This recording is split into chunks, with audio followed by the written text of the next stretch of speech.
The Rebbe Zolgesundsen began the Farbrengen this afternoon that in the days of Nisan we recite the Nasi daily.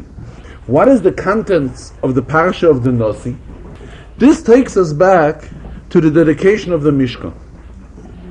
When the Yidden dedicated the Mishkan the first year, and then on each day of the month of Nisan, beginning from Rosh Chodesh Nisan, any one of the Shvatim, every day a different one of the Shvatim, brought a korban.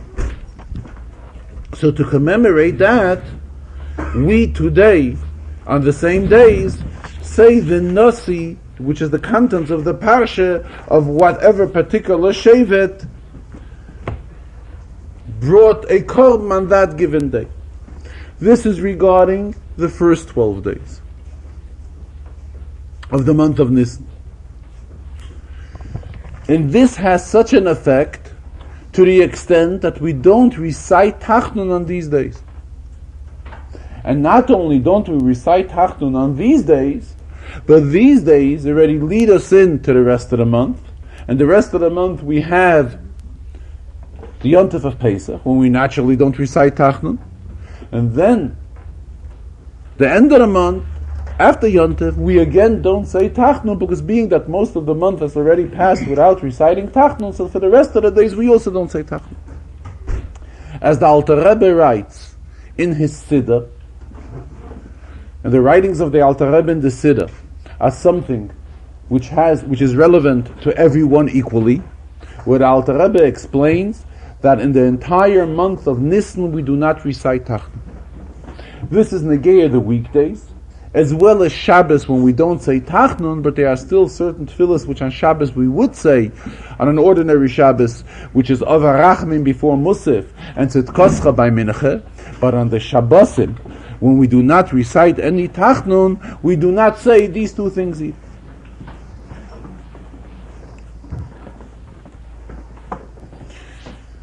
The Rebbe continued that really, if we were to look back and see, this is something which happened. When did the inyan of the bringing of the Karbanas happen? This took place, this transpired as the Yidden left Mitzrayim, and the following year when they built the Mishkan. Since then, many, many things happened to Klal Yisrael. The times of the first Beis HaMikdash, the times of the second Beis HaMikdash, and during all the generations. Still, we do not find something which should be observed to such an extent like this inyan of the Nesiim when they brought the Karbanas in the days of Nisan. It has such an effect on in other words, it's because we don't say Tachnun these 12 days of Nisan. We already don't say Tachnun on the 13th day, and we don't say Tachnun on the days of after Pesach. This act of the Nesiim bringing the Korban has such an impact on all of us that which many, many other deeds which were done throughout the generations do not. And this inyan dafke has such an effect that we don't say Tachnun because of this inyan. What does this show us? It shows us that a deed which was done by a Nesiim, by a Nasi, these were the leaders of the tribes, each and every one of them, these things, these acts, are so meaningful that they remain eternal, and therefore, now, thousands of years later, on these days, we recite the Parsha of the Nasi on a daily basis from the beginning of the month of Nisan throughout all the days which they brought the Karbanas. To such an extent that not only do we recite the Parsha of the Nasi, but there's a special Yehi Ratzon which we say. And in this Yehi Ratzon, we stress, we are begging from the Rebishter, Shetoir Hayoim Bechastecha Agadol, we're asking from the Rebishter in his great kindness that he should reveal. I'm looking for the. Thank you, 371. We're asking from the Rebishter that it should illuminate upon us Kol Nitzutz in Kadishin, all the holy sparks V'chol ha'oiris hakdoishes, and all the holy lights, haklulos, which are included, b'kedusha zeh hashevet, in this particular tribe, whose nasi we have recited on this day. So the Rebbe says, by the time we are finished saying all of the Nasiim, and we say this tefillah every day when we say the Nasi, so by the time we are finished, we have already begged from the Rebishter that the Rebishter should reveal upon us all the holy sparks and all the holy lights and illuminations which are included in all of Klal Yisrael. Because every day it's a different Shevet. If it's every day a different Shevet, by the time we are finished reciting from all the Shvatim, we are asking for the Kedusha, for the holiness, the sanctity which is in all of the Shvatim, that all of that should rest upon each and every one of us. So therefore, we can understand that the Shabbos of such a week must be a real special Shabbos. We cannot compare this Shabbos to any other Shabbos. Therefore, the Rebbe says this Shabbos is a very special one. It's the Shabbos when we are in the middle of the inyan of the Nasi.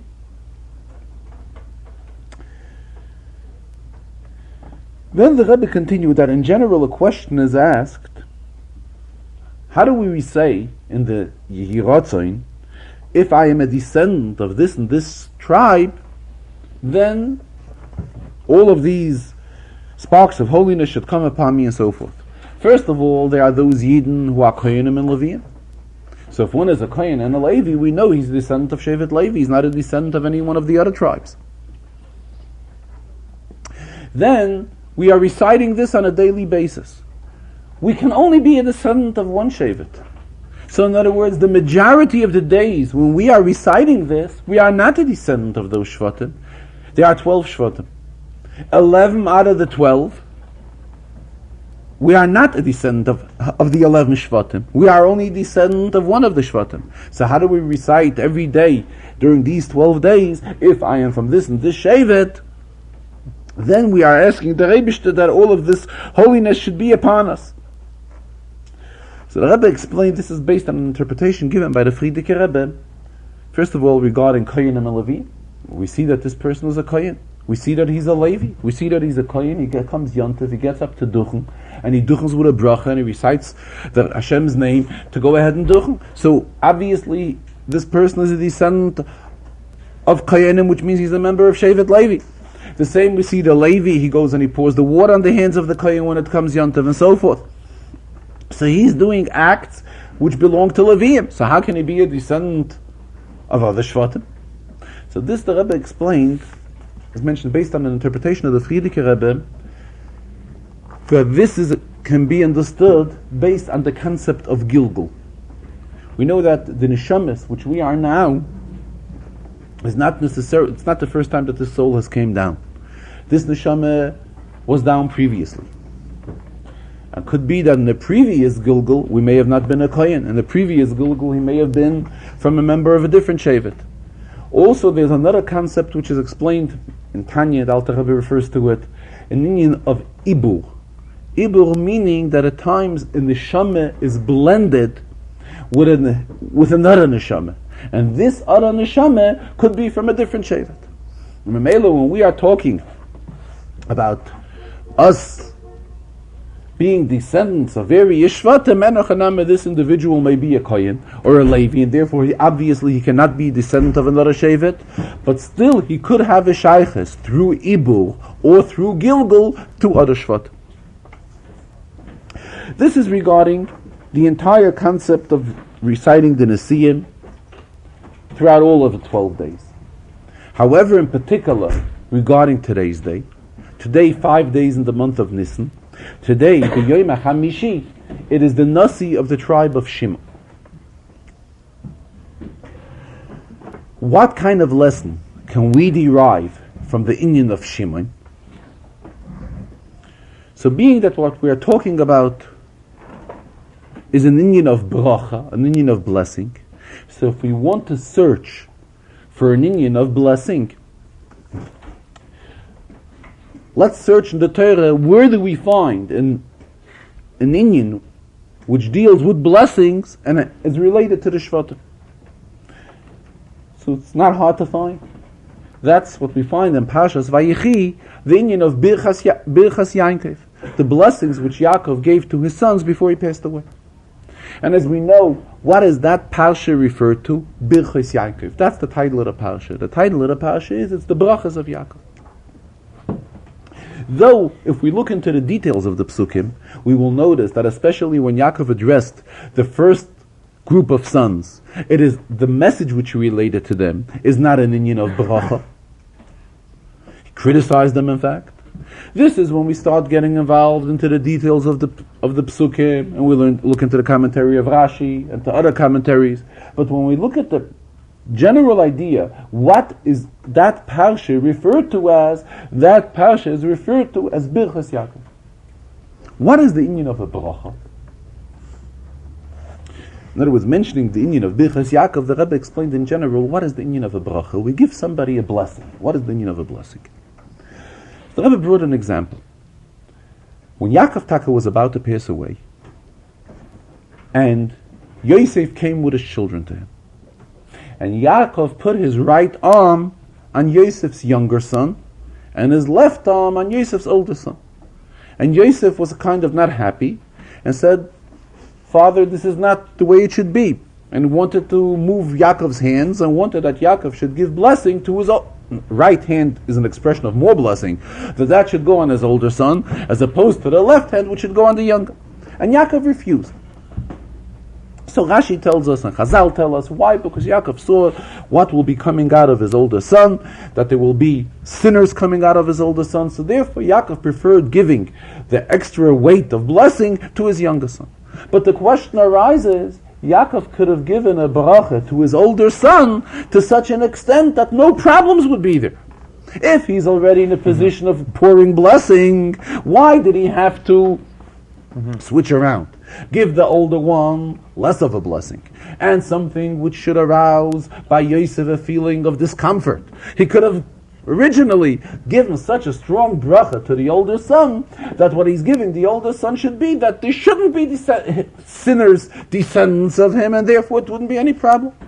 So Chassidus explains, bracha cannot create something. In other words, once something is there, bracha cannot change it. However, what could bracha do? Bracha could rush the good. Bracha could work around an existing situation. But to change facts, this is something which a bracha can't do. In other words, as Chassidus uses the expression, once something is n'sheirish u'maker, in other words, it came out of its source, and to bring it faster down into this world, to reveal it, to see that there is open good in it, all of this can be accomplished through brachas. But once it was already set, meaning in the source, it was already said that for Yosef's older son there will be sinners who will be descendants of him. There, even though Yaakov was at the position of pouring brachas, he couldn't have changed anything. This is bichlal regarding the inyan of bracha. Talking about this inyan, the Rebbe led into another inyan. How we find by Rab Zeira. Mother tells us that Rab Zeira fasted 40 fast days, the Lishkach Talmud Bavli, and he should be able to learn Talmud Yerushalmi. Rab Zeira was very well versed in the Babylonian Talmud. So he fasted 40 days to forget the Babylonian Talmud, and make sure it's totally out of his mind, so that he should be able to dwell into the Yerushalmi Talmud. So on one hand, forgetting learning is something which is very undesirable, to the extent that it's mentioned in Gemara and it's mentioned in Shulchan Aruch that one who forgets what he's learned, he's far, far from being praised. And here, on the other hand, we see that Rab Zeira not only forgot, but he worked to forget. He went ahead and did certain acts. He fasted. Fasting is an expression of tefillah, actually, that his wish of forgetting Talmud Bavli should be accepted to such an extent that he went and fasted for 40 days. So here the Rebbe explained, true, forgetting learning is a crime. However, here he wanted it so that he should be able to reach to a higher pedestal in learning. The way it's explained in Chassidus, the oyer, the illumination of Torah, which is revealed in Torah, in the Yerushalmi Talmud is of a much higher level than the one which is in the Babylonian Talmud. And this is what Reb Zera wanted to achieve to. And therefore, when you're looking at it only from one angle, you're looking at it at the point of forgetting learning. The point of forgetting learning is an undesirable thing. But when this thing is done in order to reach to higher levels of learning, then on the contrary, like Reb Zera did, we cannot say that Reb Zera Chas v'Shalom did something which is not desirable. On the contrary, the Gemara relates it to us to tell us the greatness of Reb Zera. Now getting back to the inyan of the Birchas HaShvatim. Birchas HaShvatim, which we find by Yaakov, Yaakov's oldest son was Reuven. Reuven means to see. Shimon is based on hearing. Shama. Shama Lekim. What did Leah say when Shimon was born? That Hashem heard her problem and he blessed her with a child. What does Levi mean? Levi, Hapam Yelove Ishi Elai. When Levi was born, what did Leah say? That now her husband will associate with her, will be attached with her. So Levi is an expression of attachment. Shimon brings out the concept of hearing. Chassidus explains at length the difference between seeing and hearing. Normally, we always say, we cannot compare when one hears something to as one sees something. Seeing is usually a higher level than hearing, because when one sees something, it leaves a much deeper impact on him than when he just hears about it. What do we stress here by Shimon? By Shimon we say, Ki shama Hashem b'koili. What did Leah say? Hashem heard her voice. In other words, even though it was not an inyan of re'iyah, it was not a level of vision, it was only a level of hearing. And still, it brings to an association between husband and wife. And what do we interpret husband and wife? What does Chassidus interpret husband and wife? It means the Reibishter and Yid. So what does the whole idea of Shimon bring out? The idea of Shimon brings out that even at the level of Shmiyah, which is a lower level than Riyah, still it calls for an association with the Rabbeinu Shalom. And we know that Shimon and Levi are brothers. Shimon and Levi always go hand in hand. So this also goes a step further, which is brought out in the name of Levi. What is brought out in the name of Levi? The inyan of Yilove Ishi Alai, becoming associated with my husband. Who is husband and who is wife? Again, Knesset Yisrael and the Reibishter. Yidden and the Reibishter are always referred to with the title of husband and wife. So what is the inyan of today's Nasi? Today's Nasi gives us the lesson that even at the level of Shmiyah, at the level of hearing, not only at the high level of Reuven, which is Re'iyah, which is vision, but even at a lower level, at the level of Shmiyah, there's also room there to become totally associated and united with the Rabbeinu Shalom. So this is what we derive from the message from today's Nasi. Later on in the Farbrengen, as it's customary that the Rebbe explains a Rashi in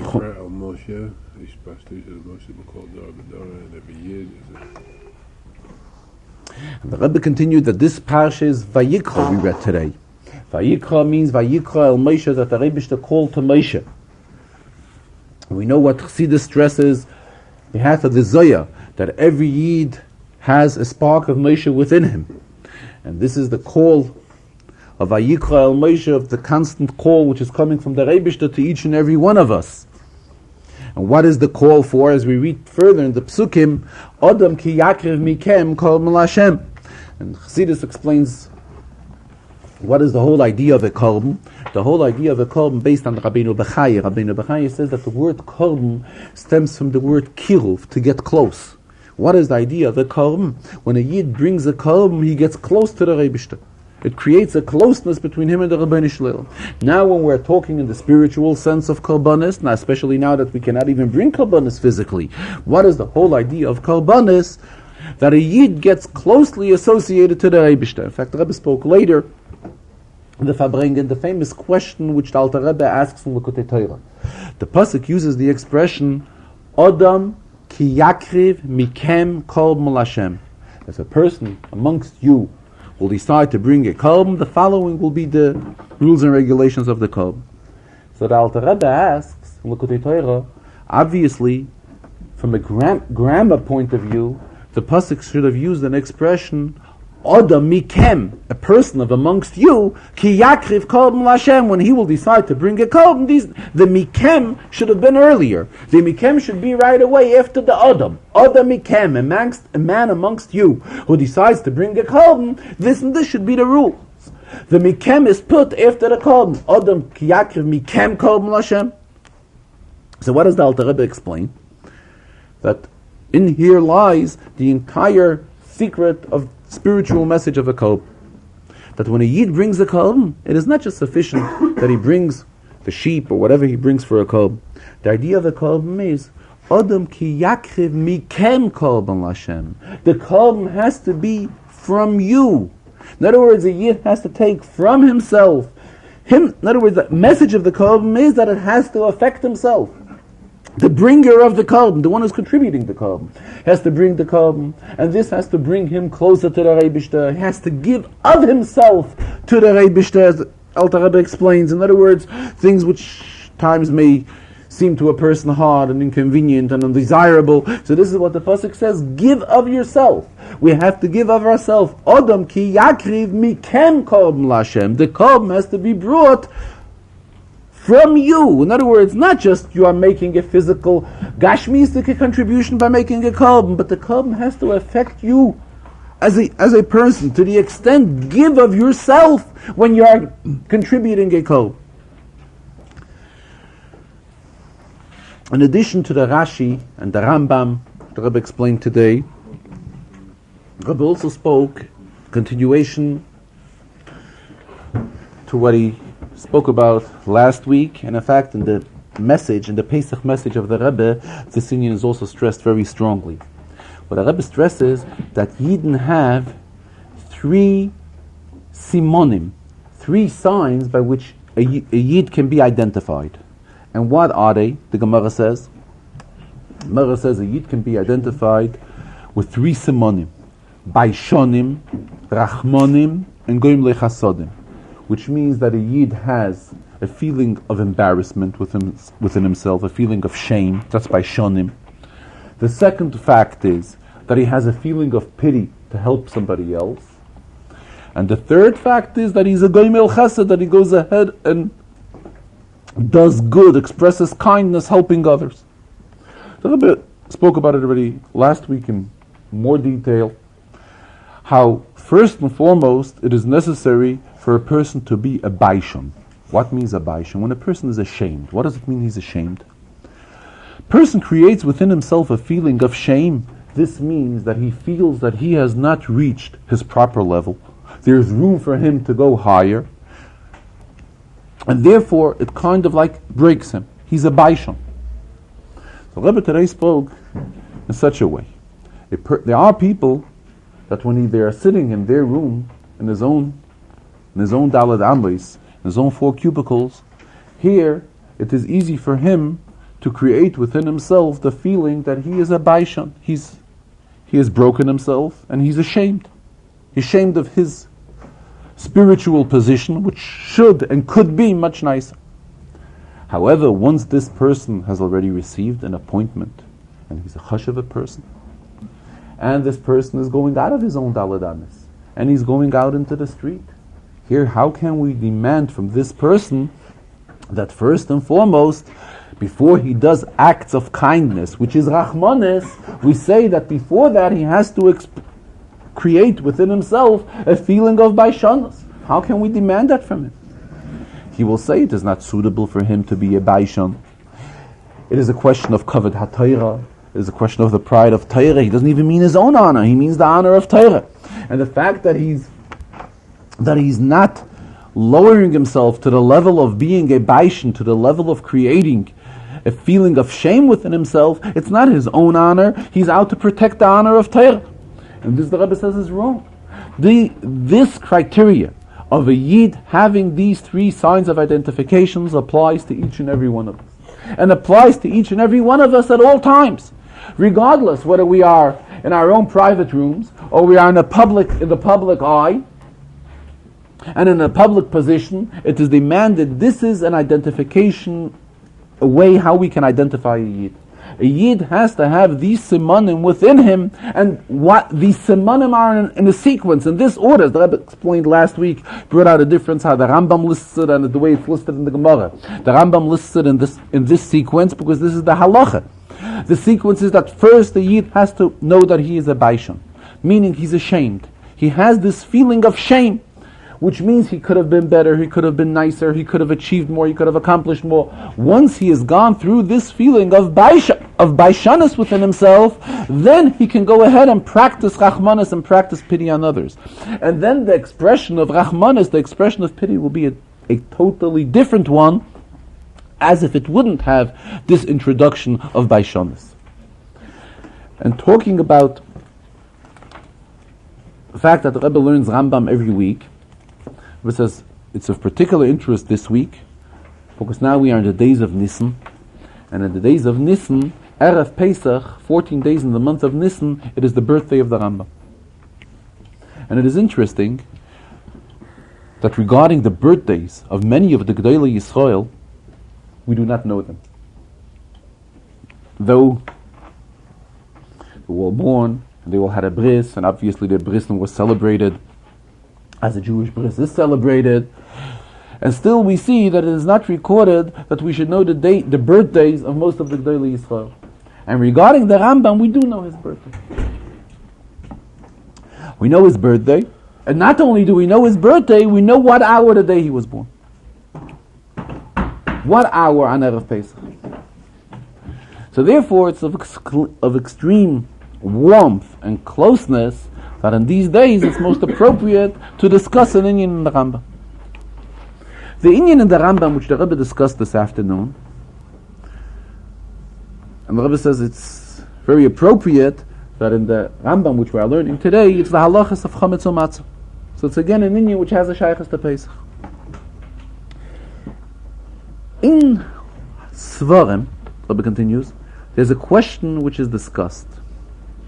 We know we have mitzvahs min ha-Torah, biblical commandments, and then we have those commandments which were introduced by the Chachamim. By the Chachamim, there are many isurim, which they have prohibitions, which they have introduced, which we can say are in a category of a geder, of a siyog. What does this mean? They told us we're not allowed to do this and this thing, because if they would give us a green light and let us do this and this thing, it may lead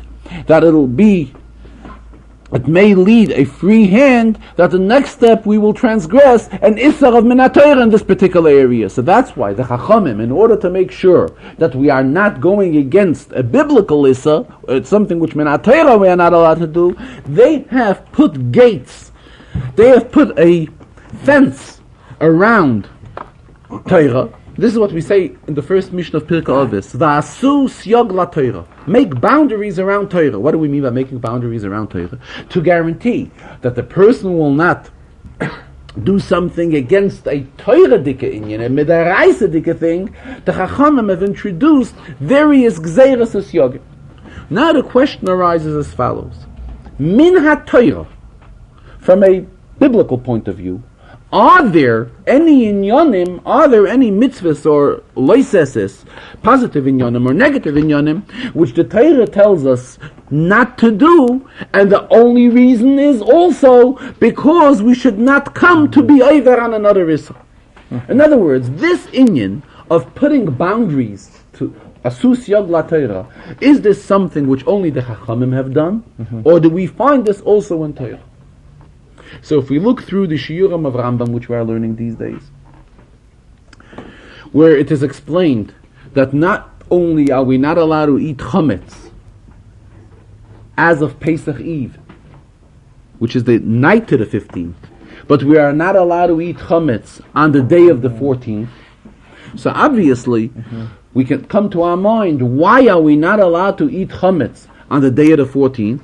This is a siyog, this is a fence, so that we should be careful to stay away from chametz once Yom Tov enters. The Torah has told us that even on the afternoon of the 14th, we also should not eat the chametz. Rebbe says, however, this is debatable. Why? Because the source of not eating chametz in the afternoon is based on a pasuk, where the pasuk tells us Leisishchat al chametz dam zifchi, that when we are slaughtering the korban pesach, we should not possess any chametz in our possession. And perhaps when we are slaughtering the korban pesach, which is a step before eating the korban pesach, and the next thing we're going to be involved in the korban pesach, perhaps it is already considered pesach already. In other words, we do not see so strong here the fact that we doing something as a fence, as a boundary, to keep us away from eating chametz on Yontiv, that the Torah has told us not to keep chametz within our midst on the 14th in the afternoon already. However, the Rebbe says there is a Ran, which is another Rishon. The Ran brings out the fact, there are many things which the Torah has told us we're not allowed to eat.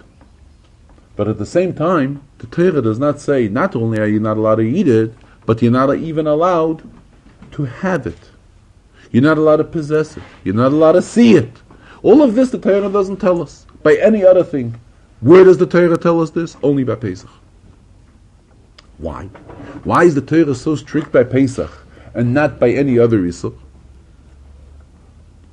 So the Ran, who is one of the Rishonim, tells us the reason for it is a person is used to eat chametz all year round. Besides these 8 days, we eat chametz the entire year, before that and after that. So something which we are used to constantly, in order to make sure that we do not eat it during these 8 days, it's not enough that the Torah should tell us not to eat it, but the Torah had to tell us more than that. The Torah had to tell us not only don't eat it, but don't own it, don't possess it, don't see it, stay away from it totally. So again, the Rebbe is bringing out, we do see that even from a biblical point of view, Minat Torah, there is this concept in existence that the Torah tells us, don't do something, be careful, so that you will not come to be over on a nisa. The Torah has told us, don't possess any chametz. Don't see lo yirah v'lo yimatzeh, which means don't see it, you don't look at it, and it should not be seen, it should not be found. Why? For this simple reason. Because by this way it would be easier for us not to eat it. So we see that even from a biblical point of view, there exists this concept of creating a fence, creating a boundary to keep us away from eating chametz on Pesach. The Ran there explains why Taka the Rebbe brought an example. Rebbe brought in the meaning of Avodah Zarah. By Avodah Zarah, we also have to be extremely careful, to such an extent that there's a pasuk L'yidbak biyotcha me'umma min acherem. Anything, any me'umma means anything. Anything of Avodah Zarah shouldn't be attached to you. You shouldn't possess it. And still, we don't find by Avodah Zarah such strict dinim as we find by Pesach. Why is it? Because Avodah Zarah, a person is careful. A Yid knows he's not supposed to worship at Avodah Zarah, and if Chas v'Shalom it happens, the Torah tells us what should be done. Chametz, however, is something which a person is into every day of the year, besides for this week. It's Gufei Torah. But the Ran says, why taket? The Ran gives a reason. Why taket does the Torah say, lo yirah v'lo yimatzeh? Because this will keep us a step away from Isar Achila. That's what the Ran says.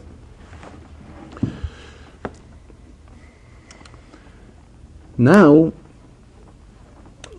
another meaning which the Rebbe discussed is that this week, middle of the week on Wednesday, was Beis Nissen. Beis Nissen is the Yortzeit of the Rebbe Rashab, that is the Frierdiker Rebbe's father.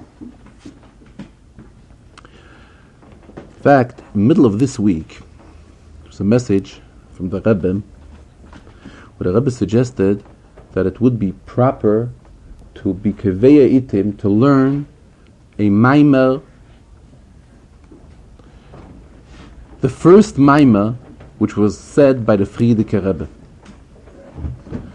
First maimer which was said by the Frierdiker Rebbe, Reishis Goyim Amalek. That's how it begins. In the year of Tafresh Pei, in the year of 1920, as soon as the Frierdiker Rebbe assumed leadership, right after his father passed away, this was the first maimer Chassidus which he said.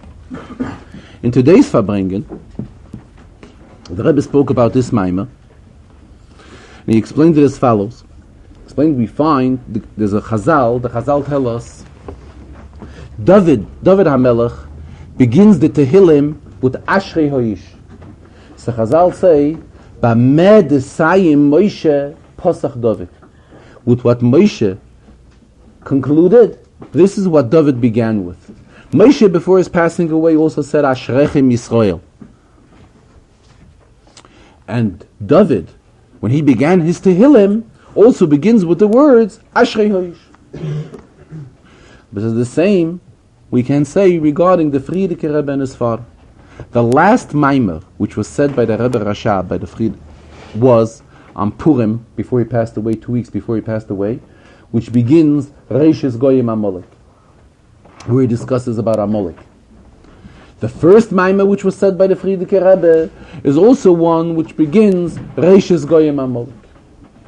In the Maimer of the Frierdiker Rebbe, there he discusses something which the Rebbe stressed very strongly this afternoon. He talks about objects which were used by tzaddikim. The table which a tzaddik uses, the chair which a tzaddik uses.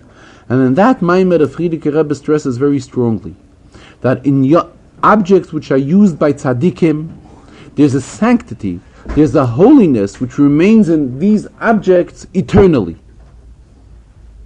And as the Rebbe explained today, he's not even talking about objects which they do mitzvahs with. Because an object which he does a mitzvah with goes without saying that that object has holiness. But even a table which is not used for the doing, for learning, a table which is used for his general usage. Still, the Rebbe tells us that such chafetzim, such objects also have a kedusha, have a sanctity, an eternal sanctity within them. And further in the Maimer, the Rebbe refers to an incident, which the beginning of the incident, the Rebbe does not write in that Maimer, but the Rebbe did tell it, that when the Frierdiker Rebbe was a young child, he played in the room of his grandfather, the Rebbe Maharash, who had already passed away at that time. Suddenly, while he was in that room, he heard the door open, and he notices his father coming in. When he saw his father coming into the room of the Rebbe Maharash, he got very frightened as a child, and he hid in the room. He hid in the room, probably the Rebbe says, under a chair, or under the table, or somewhere, so that he shouldn't be noticed, he shouldn't be seen by his father. What did he see? He saw his father coming in, dressed as if he would be coming in the same way to his father, in other words, to the grandfather of the Frierdiker Rebbe, to the Rebbe Maharash, the same way as if he would dress when the Rebbe Maharash was alive. As the Rebbe mentioned later, the gartel and the kapete, with all the details as he would enter to his father. And there he stood at the desk, the table, which was there, and he was stood there for a while, and he saw how his lips were moving. So, the Rebbe spoke about it this afternoon, like this is an inyan, which Chassidim refer to it as an inyan of Yechidus. Yechidus is explained by Chassidim. We know that the Neshama has 5 levels. Nefesh, Ruach, Neshama, Chai, Yechida. And Yechida, that's the highest level within the Neshama, within one's soul. What is the inyan of Yechidus when a Chassid enters to the Rebbe in Yechidus? That inyan is that the highest level of the Chassid, the level of Yechidah, at that moment, in that moment, has a chance to communicate with the Yechidah of the Rebbe, who the Neshama, who the person is going into for Yechidus. That's the whole meaning of Yechidus. It's elaborated a lot about this in a lot of Chassidish Siches and writings of the Rabbeim.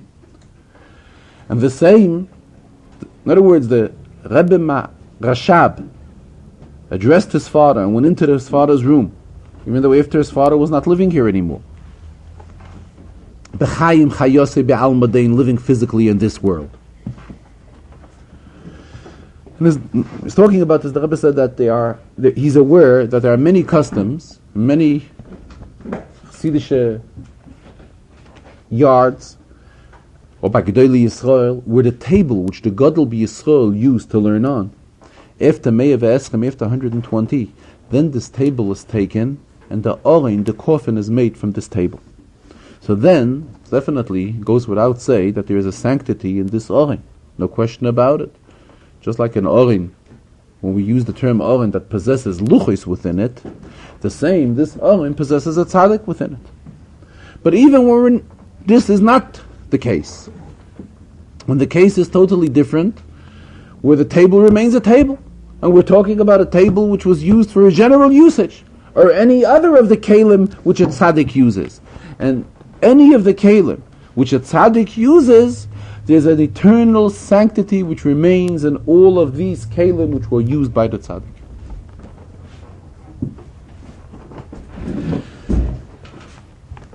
As usual, the Rebbe always stresses the inyan of the demanding of the coming of Mashiach. We have to demand ad mosai, how much longer will we be in Golus? Rebbe related an episode of a Gadol B'Yisrael, a very great person, who came to visit the Frierdiker Rebbe. And this took place here in the United States after the Holocaust. And obviously, this was the conversation which the two individual discussed with the Rebbe, what the Rebbe has done to Yidden. And other person who came to the Rebbe was kind of like looking ways to understand why the Rebbe did such a thing. So the Frierdiker Rebbe told him, not always do we have to be melamed zchus on the Rebbe. Not always do we have to find merits on him. Not always do we have to take for granted that what he did right. This was the Frierdiker Rebbe's reaction to this issue which they discussed. And the same the Rebbe says is regarding the inyan of ad masai. How much longer will we be in Golus? We cannot understand it.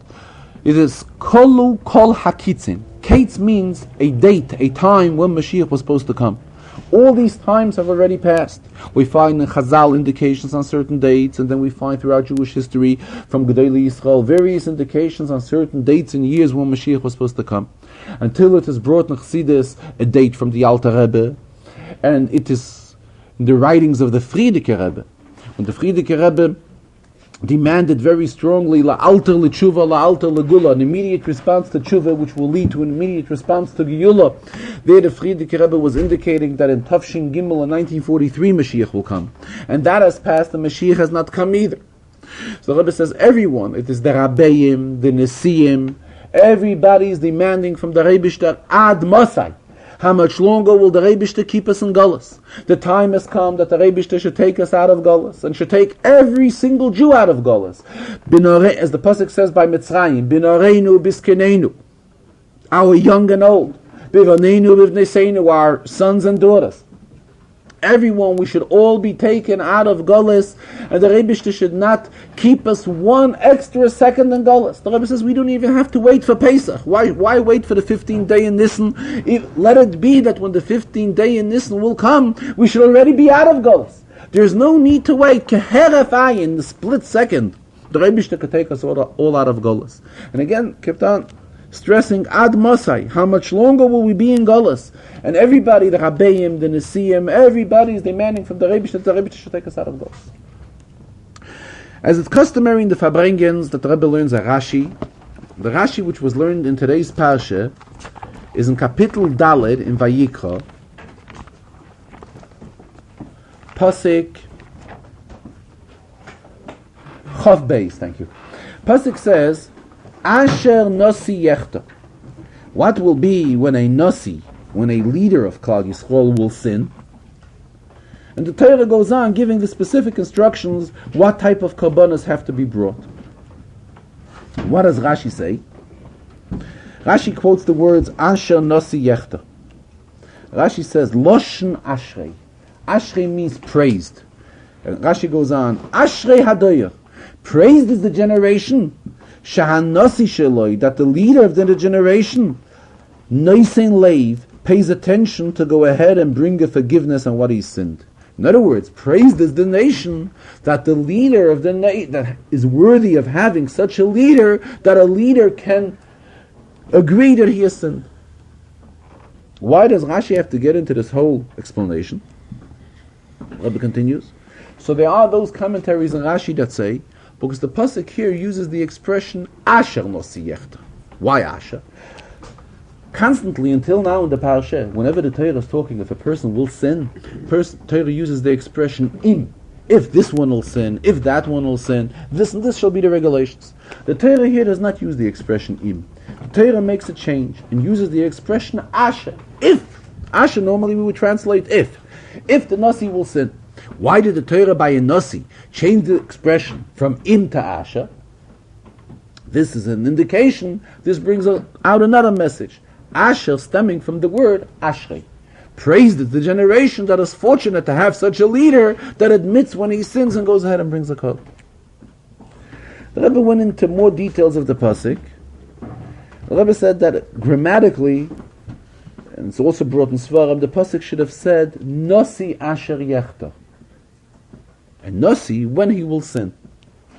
And being that the pasuk does not use the expression that way, but the pasuk says asher Nasi yechta.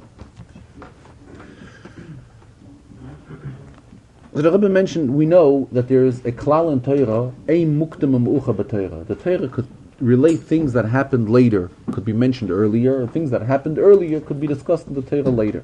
Just like we have this concept regarding general ideas and general facts, that things that can be mentioned later, even though they transpired earlier. Same the Rebbe says when we're talking an individual pasuk, even though it may seem to us that the word asher should be later, meaning that the pasuk should use the expression Nasi asher yechta, still we see that the Torah does not always consider that. The Torah could go ahead and change it and make asher Nasi yechta, even though it may seem to us that the asher belongs later and the Nasi should become first. Nasi asher yechta.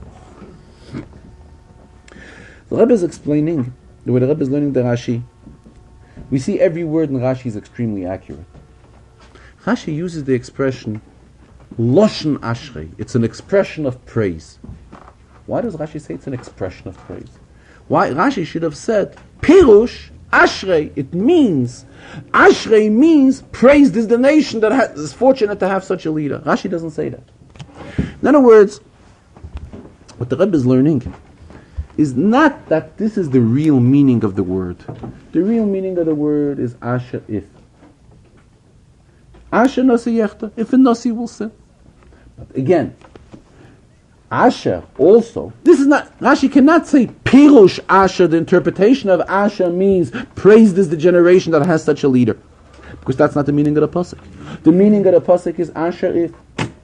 The only thing we are gaining here, it is also a loshon of ashrei, a loshon of praise. In other words, the idea of praise, this message, praised is the nation that has a leader, that when he sins, he confesses and goes ahead and brings a korban. This is a secondary message in the pasuk. The original pshat in the pasuk is Asher Nasi Yechta, if a Nasi will sin. The pirush of Asher is pirush means if he will sin. However, Asher is also Loshen Ashrei. It also can be interpreted, praised is the, in other words, it's a secondary meaning of the word. This is not the main idea of the pasuk. The secondary interpretation of the pasuk is also, praised is the nation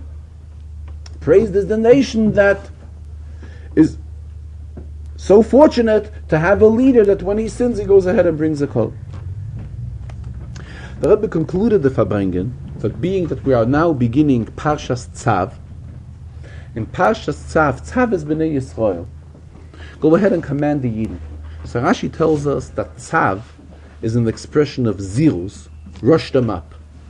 Not just command them, but rush them up, be on top of them, make sure they do it. There's a Gemara.